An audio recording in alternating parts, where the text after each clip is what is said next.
പുനർജനി ആയുർവേദ കോളേജിൻ്റെ പുതിയൊരു വീഡിയോയിലേക്ക് എല്ലാവർക്കും ഹൃദയം നിറഞ്ഞ സ്വാഗതം.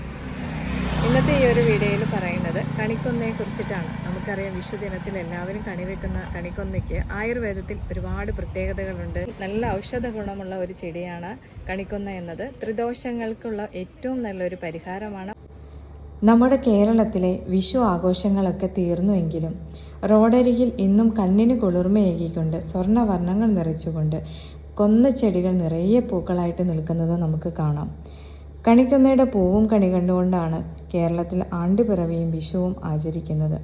നിറയെ മനോഹരങ്ങളായ സ്വർണ്ണവർണ്ണ പൂക്കളും പേറി നിൽക്കുന്ന കൊന്നമരങ്ങൾ വസന്ത ഋതുവിൻ്റെ ലഹരി തന്നെയാണ്.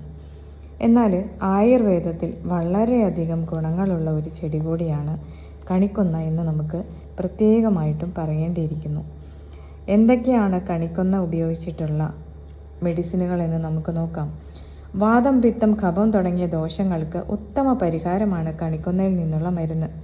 തൊലിപ്പുറത്തെ രോഗങ്ങളെ അകറ്റാൻ അത്യുത്തമം. അങ്ങനെ ശരീര സൗന്ദര്യം കൂട്ടാനും സഹായിക്കും. കണിക്കൊന്ന മരത്തിൻ്റെ തൊലി ഉപയോഗിച്ചുണ്ടാക്കുന്ന കഷായം പല ത്വക്ക് രോഗങ്ങൾക്കും ഫലപ്രദമാണ്. ഇതിൻ്റെ എണ്ണയുണ്ടാക്കി പുരട്ടുന്നതും നല്ല ഫലം ചെയ്യും. സോറിയാസിസ് നിയന്ത്രിച്ചു നിർത്താൻ കണിക്കൊന്നയ്ക്ക് കഴിവുണ്ട്. അതുകൊണ്ട് തന്നെ സോറിയാസിസിനുള്ള ഏറ്റവും നല്ലൊരു മെഡിസിൻ നമുക്ക് കണിക്കൊന്നയിൽ നിന്ന് തന്നെ ഉണ്ടാക്കാൻ സാധിക്കുന്നതാണ്. മലബന്ധം, വയറുവേദന എന്നിവയ്ക്ക് കണിക്കൊന്നയുടെ കായ് കുരു നീക്കിയ ശേഷം അതിൻ്റെ കാമ്പ് പാലിലരച്ച് പഞ്ചസാരയും ഇട്ടിട്ട് കുടിച്ചാൽ മതിയാകും. കണിക്കൊന്നപ്പട്ട നന്നായി അരച്ച് നീരും വേദനയുള്ള ഭാഗങ്ങളിൽ പുരട്ടിയാൽ ശമനമുണ്ടാകും. കണിക്കൊന്ന ഇട്ട് തിളപ്പിച്ച വെള്ളം കൊണ്ട് വ്രണങ്ങൾ കഴുകുന്നത് നല്ലതാണ്. ഇത് മുറിവ് ഉണങ്ങുന്നതിനും മുറിവിനെ അണുവിമുക്തമാക്കുന്നതിനും സഹായിക്കുന്നു. കൊന്നത്തോൽ ഉണക്കി പൊടിച്ച് പാലിൽ ചേർത്ത് കഴിക്കുന്നത് ശ്വാസരോഗങ്ങൾക്കും ആസ്മയ്ക്കും ഫലപ്രദം തന്നെ. മാത്രമല്ല, കൊന്നയുടെ ഇല ഇൻഫെക്ഷൻ ഇല്ലാതാക്കാൻ ശേഷിയുള്ളതാണ്. ആയുർവേദത്തിൽ പനിക്കുള്ള മരുന്നായി കൊന്നയുടെ തോൽ പൊടി ഉപയോഗിക്കാറുണ്ട്. ഇത് പാലിൽ കലക്കി കുടിച്ചാൽ പനി പെട്ടെന്ന് മാറും. തളിരില എടുത്തിട്ട് 5 മുതൽ 15 ഗ്രാം വരെ മോരിൽ അരച്ചു കുടിക്കുന്നത് അമിതവണ്ണം കുറയ്ക്കാൻ സഹായിക്കും. പൂവ് അരച്ചു കഴിച്ചാൽ പുളിച്ചത് കെട്ടലിനും വയറിലെ അൾസർ മാറ്റാനും വളരെ ഉത്തമം തന്നെ. കണിക്കൊന്നയുടെ കുരു പൊടിച്ചത് അമീബിയാസിസ് എന്ന രോഗാവസ്ഥയ്ക്കുള്ള ഔഷധമായി ഉപയോഗിക്കാം. ഇനി നമുക്ക് കണ്ണിന് കാഴ്ച കൂട്ടാനും ഉണ്ട് കണിക്കൊന്നയുടെ ഒരു പ്രയോഗം. തലേ ദിവസം കണിക്കൊന്ന പൂവിട്ട വെള്ളം ഒഴിച്ച് മുഖം കഴുകുന്നത് നേത്രരോഗങ്ങളിൽ നിന്ന് രക്ഷ നേടാൻ നല്ലതാണ്.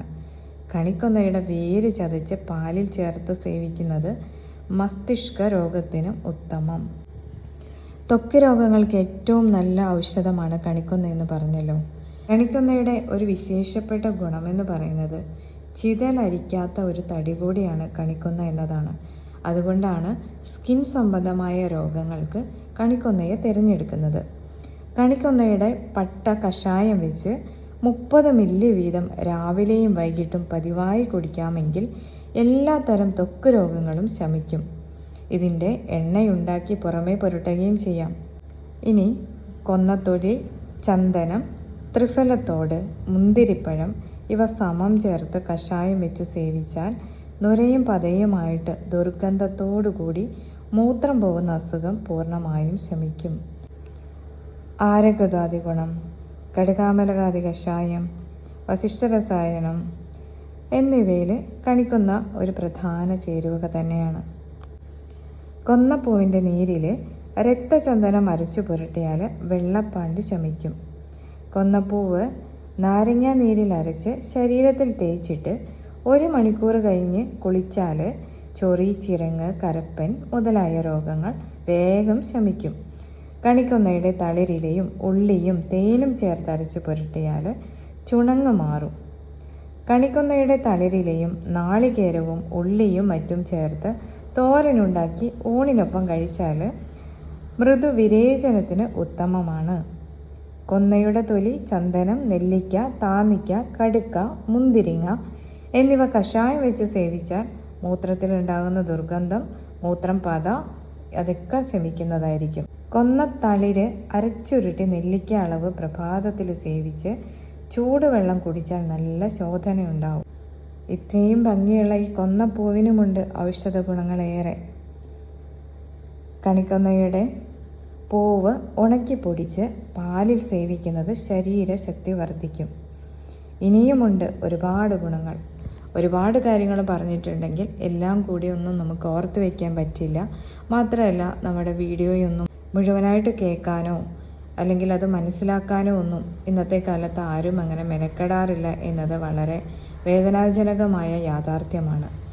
അപ്പോൾ നമുക്ക് അടുത്ത വീഡിയോയിലൂടെ അതിവിശിഷ്ടങ്ങളായ ഒറ്റമൂലികളെക്കുറിച്ചും മരുന്നുകളെക്കുറിച്ചുമൊക്കെ വിശദമായിട്ട് തന്നെ പഠിക്കാം. എല്ലാവർക്കും നന്ദി.